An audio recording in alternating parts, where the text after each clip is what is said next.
Okay, now we're going to cover Chapter 36 relating to the lower respiratory disorders.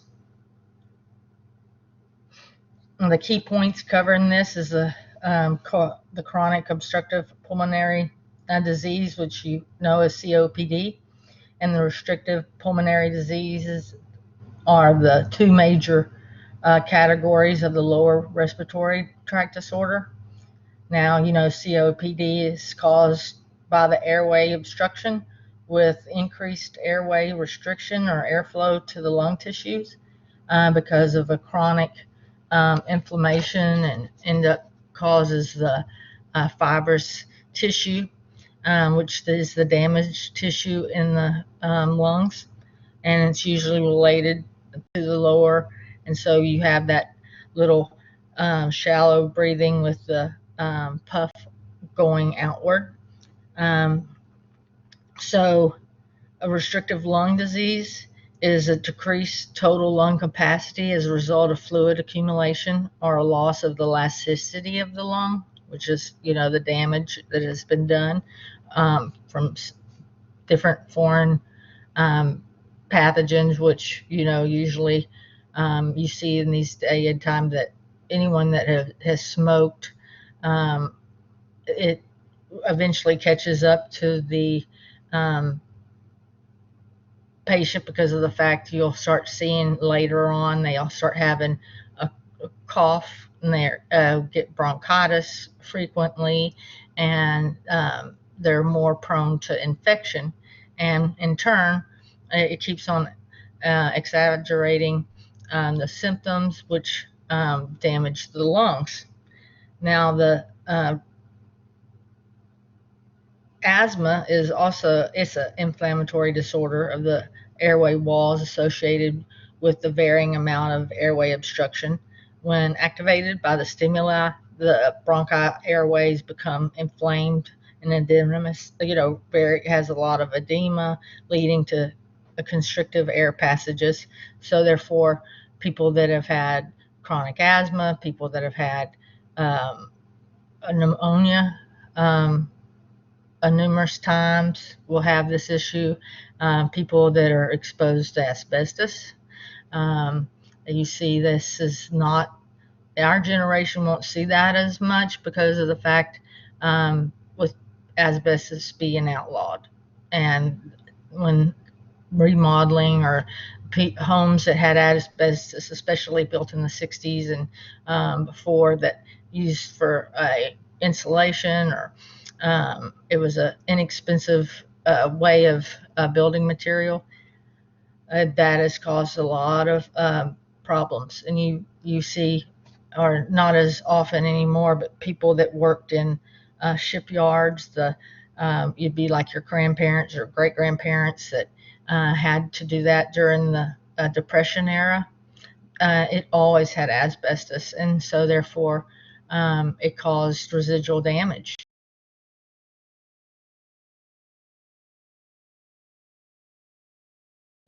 A foreign toxin that damaged the lung by reducing the elasticity, and just had residual, damaging products that has caused these different issues to be at hand.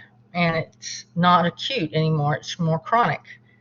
And now, chronic bronchitis is a progression of the lung disease caused by either, smoking, chronic lung infection, the bronchial inflammation, and excessive mucus secretion as a result of the airways obstruction. And in the bronchiostasis and the bronchioles become obstructed by the breakdown of the epithelium of the bronchial mucosa. Tissue fibrosis may result, like I said. Emphysema is a progression from that chronic bronchitis. It kind of like a stair-step effect. Emphysema goes into progression lung disease, where the terminal bronchioles become plugged with mucus, preventing causing a loss of the fiber and the elastin network in the alveoli. Now, cigarette smoking is a common risk for the COPD, especially with chronic bronchitis and emphysema. There's not any cure for COPD because it's basically just lung damage. I mean, if you, of course, there are times that, people have at recent, had some, to a point where they've had to remove part of people's lungs. And I've heard of even a transplant. That's rare. That's almost as rare as a, uh, and there's rare cases. Medications frequently prescribed for COPD, know those include the bronchodilators, the glucosteroids, uh, leukotriene modifiers, expectorants, and antibiotics. Now, bronchial asthma is a COPD characterized by periods of bronchospasm resulting in wheezing and difficulty breathing. You want to, that the bronchial spasm results in the lung tissue is exposed to the extrinsic and the intrinsic factors that stimulate the bronchial constrictive response. Now, the mast cells, that really come into play to fight infection are found in the connective tissues throughout the body and directly involved in the asthmatic response. It basically an overactive immune response,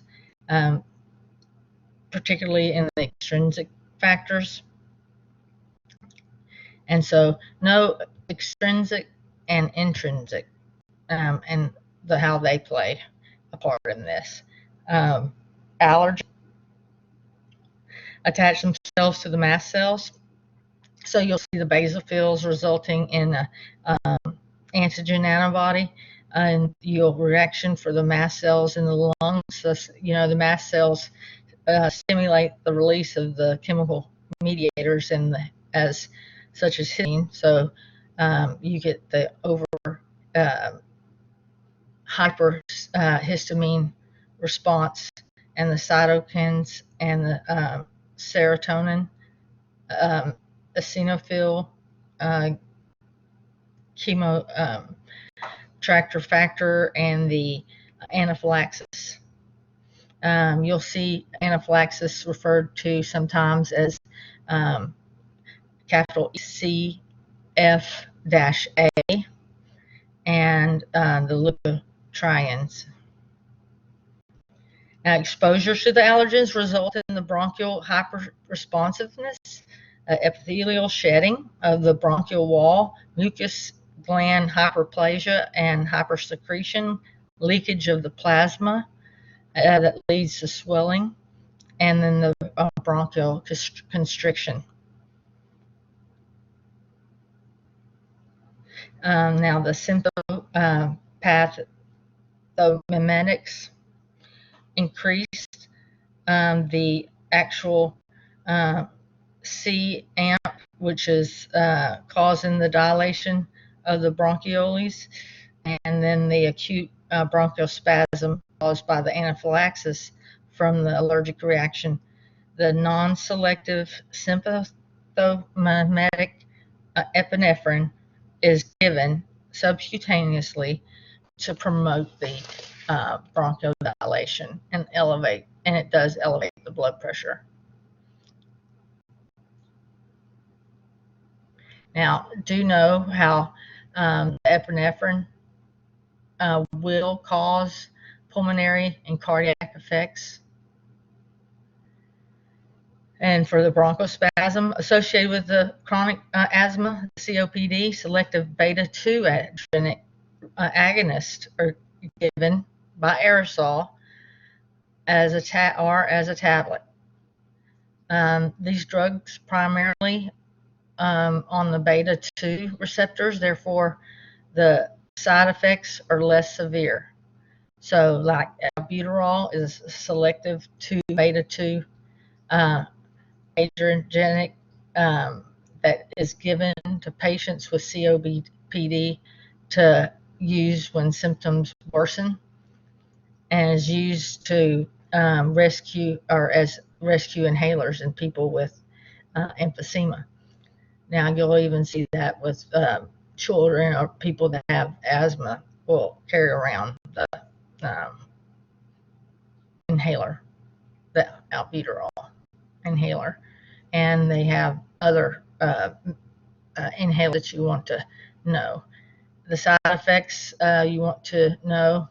The beta-2 agonist is given as a metered dose. It's a dry powder inhaler. Correct use of the inhaler and dosages at intervals need to be explained to the patient. Now, a spacer device may be attached to the inhaler to improve the drug delivery to the lung with less deep deposits into the mouth. And one of the things you want to do is teach.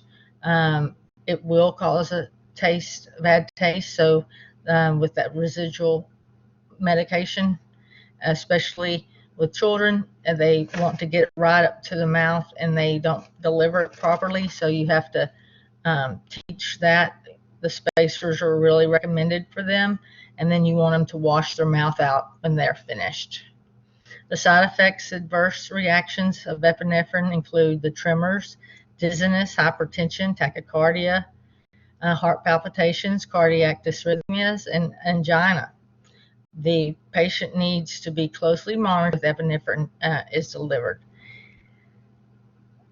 Now, some people, just like everyone knows, certain medications that you build an immunity to. So depending on how you can only give so much without creating side effects. So you have to look at the how effective they are. The side effects associated with the beta adrenergic drug includes the tremors, headaches, nervousness. It increases the pulse rate, and it also causes the palpitations. And so that's like albuterol. The beta-2 agonist may increase the blood glucose level. So anytime a diabetic is ill, though, you'll see their blood sugar levels increase. So it can be both things in play right there. So patients with diabetes should be taught to closely monitor their serum blood sugar levels because of the fact you don't want them to get into ketoacidosis. And, you want to remember, educate, increase the water in your fluid and, non-caffeinated, hydration. Now, the tiotropium is an anticholinergic drug used for maintenance treatment of bronchospasms associated with COPD. This drug is administered by inhalation only with a hand inhaler device. So you want to look that up and know and study these drugs. Patients should decipher the difference and know what different receptors and if it's anticholinergic or different things like that. Patients should discard any capsules that are open because you'll see that what we're talking about with capsules, they usually put it in this device, and that's the handy inhaler, and it pops it open, but it's isolated within that inhaler, and when you deliver the dose to the patient. And then you want to always keep it washed with warm water and then dried before the next delivery because of the fact, always when you're talking about a respiratory, you don't want water to be introduced into the airway. The most common adverse effect is of the tiotropium includes the mouth constipation, vomiting, dyspnea, and then the abdominal pain, depression, insomnia, headache, joint pain, and peripheral edema. And so over a period of time, if it's overused, and you'll see a lot of non-compliance with these medications, they will use it too often. And so you'll end up causing the acute symptoms to become more chronic. Array individually cause ongoing palpitations, ongoing irregular heart rate, things like that. So we really have to teach compliance and tell them why you want to keep them from overuse, because the fact it will cause not only the, respiratory issues, they're going to start having issues with their heart. So the perfusion of blood is going to actually be altered because of the fact that if you get into congestive heart failure, and then you have a systemic, basically multi-organ failure. Okay, so the anticholinergic drug ipratropium bromide is used to treat asthmatic conditions by dilating the bronchioles. And unlike the anticholinergics, ipratropium bromide has few system effects, and it's administered by MDI. The combination of the ipratropium bromide and the albuterol sulfate is used to treat the chronic bronchitis. The combination is more effective and has longer duration of action than either agent used alone. Now, when given together, albuterol should be given first to open the bronchioles, and then so the ipratropium bromide can be more effective. So know that. And the second major group of bronchodilators is used to treat asthma is the methotrexate, it's so hard to pronounce these, derivatives, and xanthines also stimulate the nervous system, and respiration dilates the coronary and pulmonary vessels and causes the dizziness. Anytime you dilate a vessel or anything, your blood pressure usually will lower, and so you'll get that hypostatic blood pressure. So you want to teach to not suddenly stand up, sit up, and then wait a little bit and then stand up, so you won't have as much dizziness.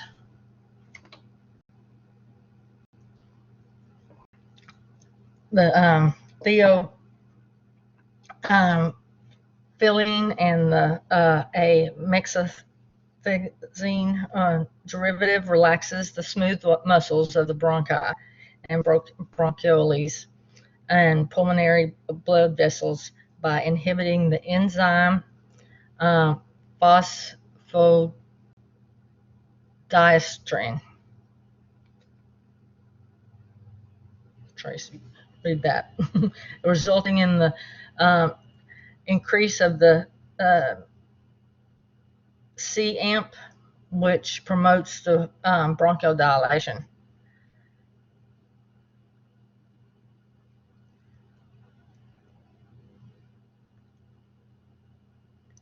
Now, the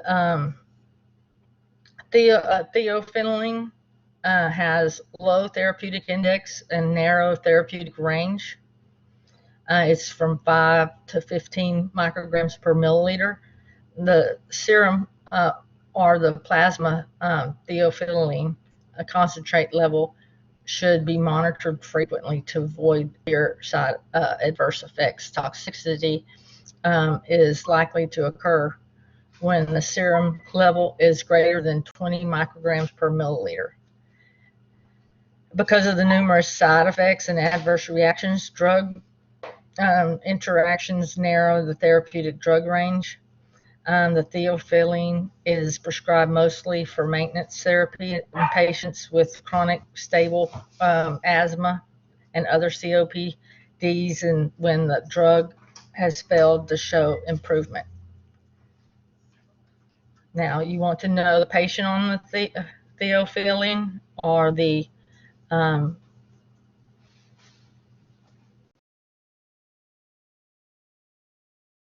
should avoid the caffeine product because of the risk of the toxicity and the effects. It'll just exacerbate that symptom from the medication.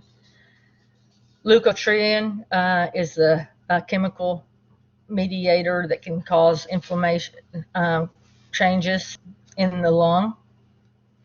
So the LT receptor antagonist, and the LT synthesis inhibitors called leukotriene modifiers.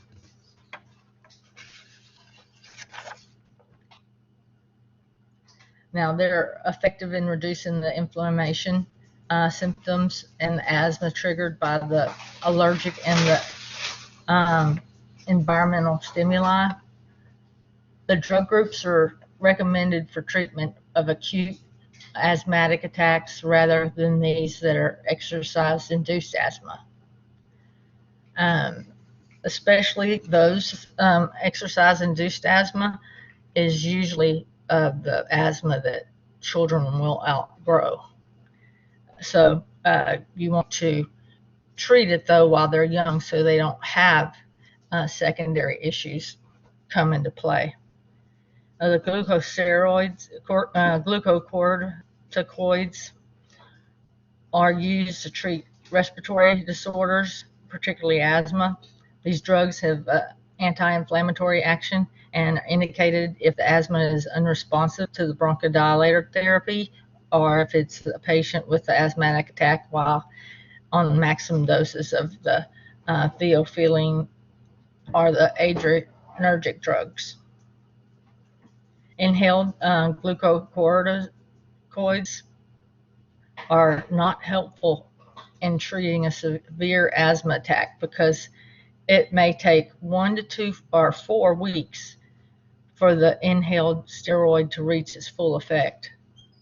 Guidelines are recommended for the glucocorticoids is prednisone, prednisolone, dexamethasone, and methylprednisolone for management of the moderate to severe asthma. So when the severe asthma requires prolonged glucocorticoid therapy, weaning or tapering of the dose may be necessary to prevent the exacerbation of asthma symptoms and the suppression of the adrenal function. Glucocorticoids can irritate the gastric mucosa and should be taken with food to avoid the ulceration. Side effects associated with the oral inhaled glucocorticoids include throat irritation, hoarseness, dry mouth, and coughing. Now, you have Candida albicans oropharyngeal infections, caused by Candida, may be prevented by using a spacer. Okay, so remember what I talked about, you don't want to inject it in it. Basically, your tongue is going to inhibit, and it'll spray right there on the tongue and be less effective, and it will be absorbed there instead of where the airway should be treated. And then so the spacer will prevent the inhaler drug deposits in the oral cavity, rinsing your mouth and throat with the water after each dose, and washing a spacer daily with warm water. You know, with the glucocorticoid therapy, as other medications, you need to know this. Should be given first to open the bronchioles. Wait 5 minutes, then give the anticholinergic, such as the ibuprofen, tropin, bronchomide. Wait another 5 minutes to give the glucocorticoid. Side effects you might experience when you have this are the headache, euphoria, confusing sweating, hyperglycemia, insomnia, nausea, vomiting, weakness. It will actually cause menstrual irregularities. Adverse effects may include depression, peptic ulcer, loss of bone density, and the development of osteoporosis and psychosis. Now, you know that is secondary to, any type of steroid medication will do that to your bones. That's why you have to really watch the levels. Cromolyn sodium is used for prophylactic treatment for bronchial asthma. It must be taken daily. It acts by inhibiting the release of the histamine to prevent asthma reaction. Secondary, if you have the asthma related to something you're allergic to. Most common side effect are cough and bad taste.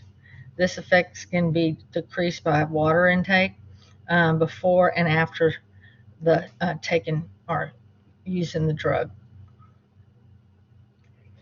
That mucolytics act like detergent in liquefying and loosening the mucus secretions, so they can be like expectorant.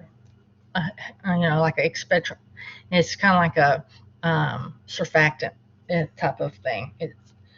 So that's why they use the word detergent, because that is a surfactant. So the cysteine is administered by a nebulizer, and then the drug should not be mixed with another drug. When the patients with asthma and hyperactive airway disease produce increased secretions that obstruct the bronchial airway, acetylcysteine may be administered as adjunct with the bronchodilator. The bronchodilator should be given 5 minutes before the mucolytic. Side effects include the nausea, vomiting, the runny nose. Antibiotics are used only if the bacterial infection results from the retained mucus secretions that keeps that irritated. So use all your resources for your upper and lower respiratory for all your medications, because there is the seesaw effect. You want to make sure you know the different drugs and the side effects. So that is the conclusion of chapter 36 with the lower respiratory disorders.